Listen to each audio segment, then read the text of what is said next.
watangazaji habari hapa kwetu Uvira, inabidi tujitahidi kwa kupiganisha habari za chuki na za uongo. Sisi hatuko wafanya siasa, na katika kazi zetu hatuwezi biblie habari za kuleta chuki wala za kuleta uchonganishi, lakini tunapaswa fanya kazi zetu, tunaheshimu mitindo ya kazi ili tusilete chuki wala tulete vita vya ubaguzi ndani ya jamii. Ndio maana hatupashi kuwa upande wa wale ambapo wanazaga habari za chuki. Ni kazi yetu, tunapoona zile habari za chuki hatutazizaga kwenye maplatform zetu, kwenye maredio zetu, kwenye mamedia zetu, tunaweza tukazistope, tunazikatala kabisa.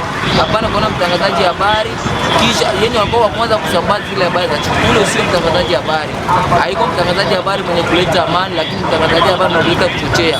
Ndio maana ninaalika watangazaji habari wanapotizama ile ujumbe ya chuki wanaitia mbali, wanafanya nyingine ujumbe ambapo inakuwa ujumbe ya ukweli ikiapinga ile ujumbe ya chuki. Ni watu watafanya kazi yao vizuri sana, na tutajenga jamii yetu bila ubaguzi. Jamii itakuwa na umoja, mapatano, nafasi moja, tukimarisha amani na maendeleo.